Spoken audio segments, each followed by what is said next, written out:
अथ द्वितीयः सर्गः।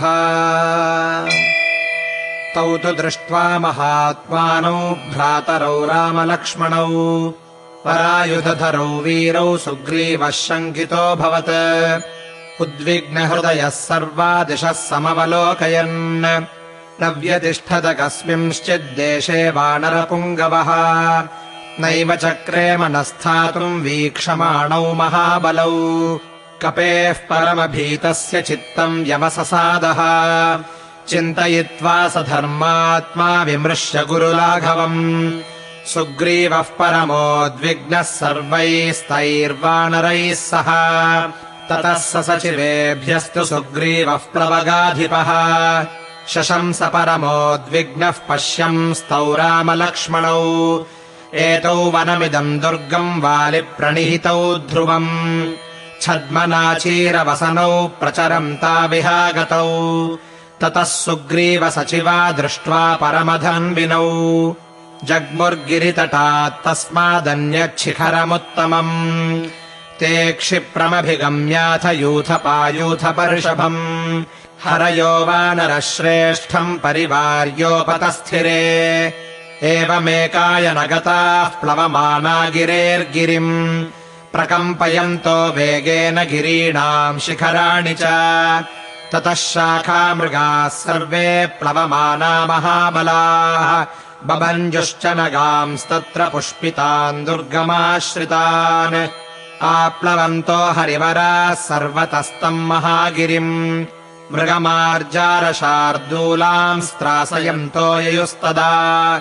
ततः सुग्रीवसचिवाः पर्वतेन्द्रे समाहिताः सङ्गम्य कपिमुख्येन सर्वे प्राञ्जलयस्थिताः।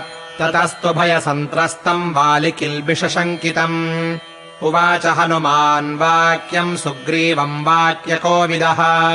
सम्भ्रमस्त्यज्यतामेष सर्वैर्वालिकृते महान् मलयोऽयम् गिरिवरो भयम् नेहास्ति वालिनः। यस्मादुद्विग्नचेतास्त्वम् विद्रुतो हरिपुङ्गव तम् क्रूरदर्शनम् क्रूरम् नेह पश्यामि वालिनम्। यस्मात्तव भयम् सौम्य पूर्वजात्पापकर्मणः स नेह वाली दुष्टात्मा न ते पश्याम्यहम् भयम्। अहो शाखामृगत्वम् ते व्यक्तमेव प्लवङ्गमा लघुचित्ततयात्मानम् न स्थापयसि यो मतौ। बुद्धिविज्ञानसम्पन्न इङ्गितैः सर्वमाचर न ह्यबुद्धिम् गतो राजा सर्वभूतानि शास्तिः। सुग्रीवस्तु शुभम् वाक्यम् श्रुत्वा सर्वम् हनूमतः। ततः शुभतरम् वाक्यम् हनूमन्तमुवाचः।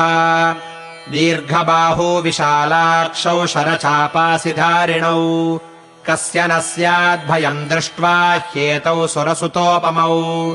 वालिप्रणिहितावेव शङ्केऽहम् पुरुषोत्तमौ। राजानो बहुमित्राश्च विश्वासो नात्र हि क्षमः।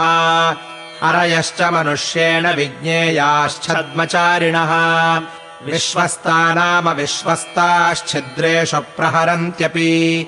कृत्येषु वाली मेधावी राजानो बहुदर्शिनः भवन्ति परहन्तारस्ते ज्ञेयाः प्राकृतैर्नरैः। तौ त्वया प्राकृतेनेव गत्वा ज्ञेयौ प्लवङ्गमा इङ्गितानाम् प्रकारैश्च रूपव्याभाषणेन च। लक्षयस्वतयोर्भावम् प्रहृष्टमनसौ यदि विश्वासयन् प्रशंसाभिरिङ्गितैश्च पुनः पुनः। ममैवाभिमुखम् स्थित्वा पृच्छत्वम् हरिपुङ्गव प्रयोजनम् प्रवेशस्य वनस्यास्य धनुर्धरौ। शुद्धात्मानौ यदि त्वेतौ जानीहि त्वम् प्लवङ्गमा या भाषितैर्वा रूपैर्वा विज्ञेया दुष्टतानयोः।